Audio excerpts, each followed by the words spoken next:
Hey guys, Alyssa Lebrecq, nutritionist and gut expert. We are diving in tonight to talk all about the different types of bloating. In fact, this whole week, we have dedicated in our free Facebook group, the Love Your Guts IBS support group, specifically to bloating. Bloating is probably one of the top symptoms that we hear people are struggling with, whether they have diarrhea or constipation.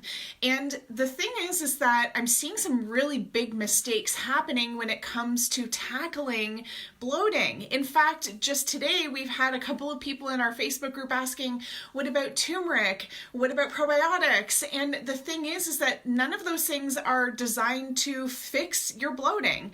We have to figure out, first of all, what type of bloating you have, because if you don't know what you're working with, you're not going to know how to fix it.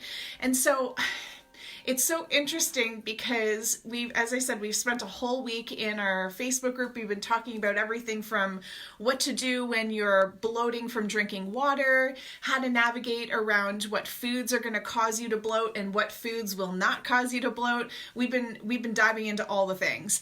And it's really brought me back to the first time that I bloated, but also the pivotal moment that happened years after. Yes, it took me years to wake the hell up and realize that my gut was not happy. That pivotal turning point in my life where I was like, enough is enough. And I'm going to share that story with you. So this was quite a few years back now. My grandma was having I think it was around her 70th birthday. And so she decided we were going out to dinner. We had, extended relatives and family, and everyone was coming into town, and we went to, there's this little restaurant called Shirley's in my hometown, and so we went to Shirley's. It's this beautiful restaurant. I had been there before, and the first time I went there, I remember looking at the menu absolutely terrified because there was nothing that I could eat. It was all like gluten and dairy and like all the things that would leave me constipated for 5 days and struggling to like get my bowels back in order, and then would like switch me into diarrhea. And so I sat down, looked at the menu. I was terrified to ask for the chef or like someone, please, like make an exception. Will you do something with this menu because I cannot work with this?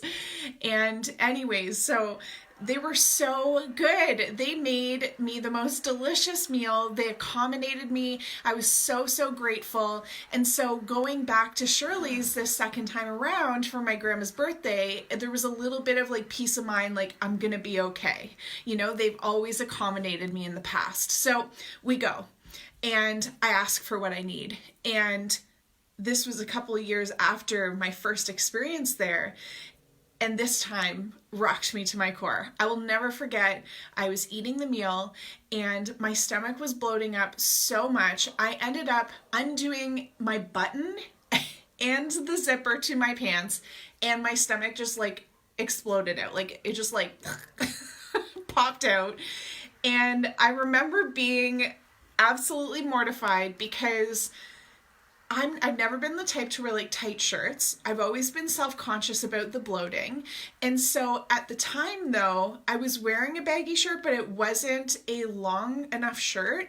And it wasn't like a super like nice, like A-framed flowy shirt. You all know what I'm talking about. The people who bloat know what I'm talking about. You wear those A-framed, nice, beautiful flowy shirts to hide the bloat, right? So I was wearing a loose shirt, but it was not long enough to cover the fact that my pants were now completely undone. And we got up to leave the restaurant, and I'm like shimmying myself down the bench, and I realized I cannot get my pants done back up. Like there's no chance I'm going to be able to do these pants back up. No chance. And so I'm pulling down my shirt, trying to get as much coverage as possible down there because I'm like bulging bad. And I've got my purse and I'm like holding the purse. Ladies, you got the long purse and you like hold the purse in front of your crotch to try to hide that area. It was so embarrassing. I was so embarrassed. And I don't even think anyone really noticed the fact that my pants were completely undone and my bloating was so bad because I was like hiding it and I pretty much ran to the car afterwards. But that experience for me was like this turning point where I was like, enough is enough. There's something wrong here. And it really instilled more food fear in me, and it made me not want to go out to restaurants. It made me not sure what to eat, what was causing the reaction. And even after that point, I was still a long way away from fixing my gut because I got into this bad habit of blaming food. And I used to think that food was the thing that was causing my bloating. And if you are that person too, let me tell you this. Food is not the problem. Okay? Your gut is. Your gut, there's all sorts of stuff going on inside your gut. And we're going to talk about the different things that are happening in there that are causing bloating for you, but it ain't the food. Okay? I know it feels like the food. You're like, but I eat and I bloat. It's got to be the food. It's not the food. It's more likely that your stomach is struggling to break down that food, but it's not that broccoli and cauliflower are bad foods and your body's like, no way, I don't want that healthy food in me. I mean, that just doesn't make sense, guys. And I mean, maybe if it were a Big Mac, sure, that'll do it. But broccoli and like onions and garlic, guys, like all these foods that diets like the low FODMAP diet have you taking out, gosh, all that's going to do is starve your body, right? So what we're going to do tonight is really dive deep into figuring out what are the two different types of bloating. Because it's not until you understand what type of bloating you have and what's causing it that you know how to fix it, right? If you don't know what's causing the bloating, how do you know what supplements to go buy? This is why so many of you guys, you're buying all these random supplements and man, it's costing you a lot of money. It's costing you money and it's not working. And I'm confused, guys. Why are you spending money and why are you still taking supplements that aren't working for you? It's just not making sense. So let's get you some clarity. Okay, so bloating type number 1. The first type of bloating that you might be experiencing, all right, this is due to an enzyme deficiency. Now, you guys are going to be writing this down. You're like, yes, need to go buy a digestive enzyme. That's what you're thinking. I know. Or some of you are like, already taking a digestive enzyme, didn't work, right? I see you guys in this group and following our page and on our YouTube channel. Gosh, I know exactly what you guys are going through. Please understand that you need to be tested. You need to understand what enzymes you're actually depleted in. So don't go out, stop, don't get in the car. Don't go out and go buy yourself a random enzyme. You need to know what enzymes you need, okay? So keep listening. The first type is from an enzyme deficiency. How do you know if this is you? Well, if you are you're struggling with eating certain foods and you experience bloat within 20 to 30 minutes after eating, 20 to 30 minutes after eating, you get some sort of bloating. That, my friend, is a sign that you are bloating due to an enzyme deficiency. Okay? Now, as I said, we need to figure out what specific enzymes you need, and it's not enough just to go buy an enzyme. Even if you get the right enzymes, you also need to figure out why your body's become depleted. Okay, this can be liver congestion. It can be overgrowth of bad bacteria.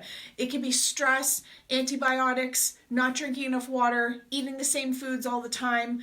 There are many, many things that can cause your enzymes to become depleted, but it's important that we not only address the enzymes itself, but also the reason why they became depleted. Otherwise, you're going to stay stuck on the angry gut train. Make sense? All right. So 20 to 30 minutes after mealtime, that is bloating type number 1. All right. Now, the second type of bloating, this is an individual who is struggling with an overgrowth of bad bacteria. Okay, now, what type of bad bacteria, you ask? Let's dive in. So, The interesting thing about type 2 bloating, and guys, I'm just making up these terms, type 1, type 2, okay? It's not like type 1, type 2 diabetes. I'm just saying type 1, type 2 in terms of bloating. Just self-identify whatever symptoms you're getting. These are unofficial terms, okay? So if you go to your doc and you're like, "Doc, I have type 2 bloating," he's gonna think you're crazy. Anyways, so the second type of bloating, interestingly, is going to confirm that you also have type number 1. Okay, so type number 2, if you've gotten to this level of bloating, we also know that you're struggling with enzymes and struggling to break down food, because it's sort of like a passageway into level 2 bloating. Okay, so type number 2, level 2 bloating is like next level bloating due to bad bacteria. These bad little buggers are getting in there and rocking your world. Now, how does that happen? Well, when your enzymes become depleted, okay, what that means is every time you go to eat your foods are not being broken down properly. They sit in the gut, they rot, they ferment, and it creates this gas buildup, and it's one of the reasons why we bloat.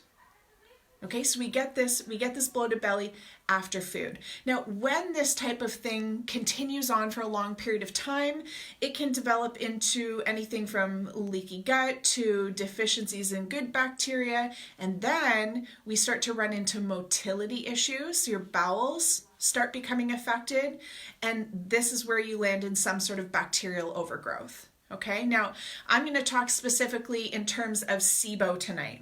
So when your bowels are not contracting properly, you're not pushing out stool and toxins and bacteria, waste, all that stuff through the intestines.